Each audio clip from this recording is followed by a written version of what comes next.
नमस्कार दोस्तों। आज एक बार फिर आप सभी दोस्तों के सामने केमिस्ट्री का एक बहुत अच्छा टॉपिक इलेक्ट्रोकेमिस्ट्री। इलेक्ट्रोकेमिस्ट्री में विद्युत रासायनिक सेल जिसको हम बोलते हैं, तो उस विद्युत रासायनिक सेल या फिर उसको वोल्टेइक सेल भी बोल सकते हैं, गैल्वेनिक सेल भी बोल सकते हैं। इसके बारे में थोड़ी कुछ चर्चा करने वाले हैं दोस्तों। आशा करता हूँ कि वीडियो को एंड तक देखिए। केमिस्ट्री के सभी ग्रुप के स्टूडेंट्स, सभी लेवल के स्टूडेंट्स, बीएससी, एमएससी या फिर कोई कॉम्पिटिटिव एग्ज़ाम के लिए आपको बहुत बहुत यूज़फुल हो सकता है। और दोस्तों शुरू करता हूँ। बहुत छोटा सा टॉपिक लेकिन बहुत इंटरेस्टिंग टॉपिक, एग्जामिनेशन में भी और आगे पढ़ाई के लिए भी बहुत बहुत मायने रखता है। शुरू करते हैं इलेक्ट्रोकेमिस्ट्री। तो केमिस्ट्री में इलेक्ट्रोकेमिकल सेल, इसको हम क्या बोलते हैं? गैल्वेनिक सेल, जिसको हम गैल्वेनिक सेल भी बोल सकते हैं, इलेक्ट्रोकेमिकल सेल भी बोल सकते हैं। ठीक है। तो galvanic cell is a device in which free energy of a chemical process is converted into electrical energy. ये ऐसा एक डिवाइस है जिसमें केमिकल प्रोसेस की जो फ्री एनर्जी है, जिसको हम मुक्त शक्ति बोलते हैं, free energy, it is converted into electrical energy. Electrical energy में ये कन्वर्ट होती है, यानी कि केमिकल प्रोसेस जो है उसमें इलेक्ट्रिकल एनर्जी प्रोड्यूस होती है। दूसरा बहुत अच्छा एक पॉइंट है इसका, if a cell is constructed with two metals. अगर दो ऐसी मेटल जिसमें रेडॉक्स रिएक्शन हम बोल सकते हैं, एक मेटल का ऑक्सीडेशन दूसरी मेटल का रिडक्शन, और ऑक्सीडेशन रिडक्शन दोनों एक साथ होता है, ऐसा कोई एग्जांपल ले हम, तो etch dipped in its own ions, यानी कि उसका जो चौकस कंसंट्रेशन वाला सॉल्यूशन होता है जिसमें उसके आयन प्रोड्यूस किए गए हैं, यानी कि अगर हम जिंक सल्फेट की बात करें या जिंक क्लोराइड की बात करें, जिंक नाइट्रेट की बात करें, तो उसका एक परफेक्ट कॉन्सेंट्रेशन वाला सॉल्यूशन जिसमें Zn+2 मौजूद है। दूसरा मानते हैं, अगर हम लेते हैं कॉपर का सल्फेट या कॉपर का नाइट्राइट, तो उसमें Cu+2 आयन मौजूद है। ठीक है। ऐसे सॉल्यूशन के अंदर more electropositive metals acts as anode. जो ज़्यादा इलेक्ट्रोपॉजिटिव होगी वो एनोड बनेगा, और बाकी की जो मेटल है वो कैथोड की हैसियत से काम करता है, यानी कि उसको कैथोड बोलते हैं। अगर हम एग्जाम्पल की बात करें तो दोस्तों देखो, यहाँ में मैंने पूरा एक इलेक्ट्रोकेमिकल सेल आपको बताने का प्रयास किया है। यहाँ पर एक बीकर है जिसमें जिंक नाइट्रेट का सॉल्यूशन है जिसमें Zn+2 मौजूद है। यहाँ दूसरा एक बीकर है जिसमें कॉपर नाइट्राइट का सॉल्यूशन है और इसमें Cu+2 आयन मौजूद है, यानी कि उसमें ज़्यादा इलेक्ट्रोपॉजिटिव जिंक जो है वो एनोड बनेगा और कॉपर+2 जो है वो कैथोड बनेगा। ठीक है। यानी कि जिंक विल बिकम्स Zinc+2। ठीक है। तो जिंक का एनोड, कॉपर का कैथोड।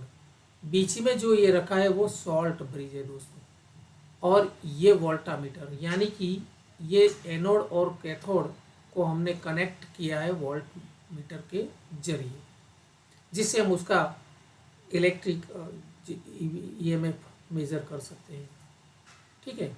तो सॉल्ट ब्रिज जो है वो यहाँ पर फिगर में बताया गया है NaNO3 का। जेल के साथ ये थोड़ा मिक्स करके ऐसी एक जेल बना के उसके अंदर ये यू शेप वाली एक जो टेस्ट ट्यूब होती है उसमें ये भरा जाता है, और दोनों सॉल्यूशन के अंदर उसको डुबाया जाता है ताकि दोनों सॉल्यूशन के अलग अलग जो आयन है उसमें से ये काइनेटिकली पास हो सके या एक दूसरे से कनेक्टेड बन सके।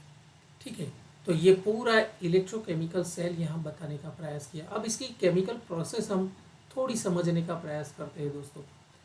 वेरी इंटरेस्टिंग है और बहुत इजी है। If a cell is constructed with zinc and copper electrodes, यानी कि एक में जिंक का सॉल्यूशन जिसमें Zn+2 मौजूद है, दूसरा जो है वो कॉपर का है और उसमें कॉपर+2 आयन मौजूद है, और वो दोनों एक दूसरे के साथ कनेक्टेड है। The cell reaction is given, तो उसमें रिएक्शन किस तरह से होगी, वो दोनों कनेक्टेड है सॉल्ट ब्रिज के जरिए। तो उसमें क्या होता है, Zn सॉलिड जो होता है वो Zn+2 एक्वियस बनता है, यानी कि जिंक जो है ना, मैं फिर से आपको बताने का प्रयास करता हूँ। यहाँ देखिए, तो ये जिंक का जो एनोड है उसमें से जिंक मेटल जो है वो सॉल्यूशन में जाएगी, सॉल्यूशन में जाएगी तो उसमें Zn+2 बनेगा। ठीक है, ठीक उसी तरह यहाँ पर कॉपर का कैथोड है, तो यहाँ पर Cu+2 जो है वो Cu बनेगा।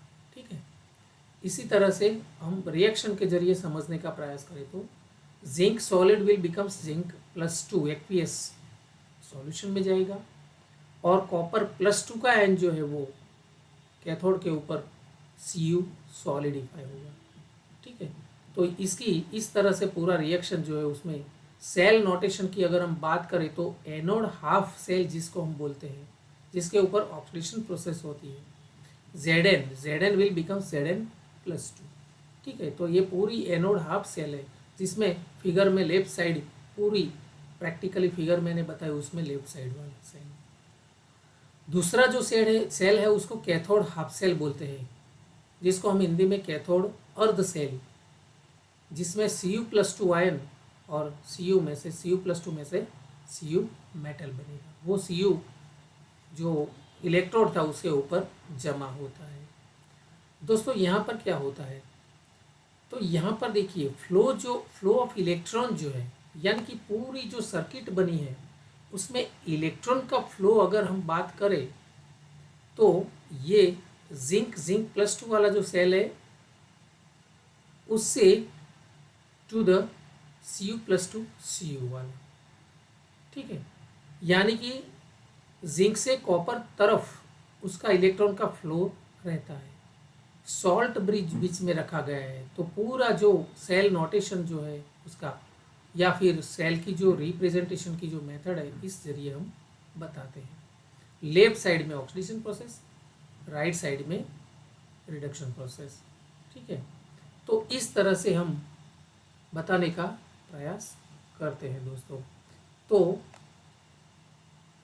ये जो पूरा आज मैंने ये आपको बताने का प्रयास किया है दोस्तों, पूरा जिंक और Cu का जो ऑक्सीडेशन रिडक्शन प्रोसेस थी वो इलेक्ट्रोकेमिकल प्रोसेस के रूप में, यानी कि विद्युत रासायनिक प्रोसेस जिसको हम वोल्टेइक सेल भी बोलते हैं, जिसको हम गैल्वेनिक सेल भी बोलते हैं, तो इसके बारे में एग्जाम्पल के जरिए बहुत सिंपल और बहुत सरल ऐसा एक अच्छा एग्जाम्पल जो आपको इजीली समझ में आ सके उसके जरिए मैंने आपको बताने का प्रयास किया है दोस्तों।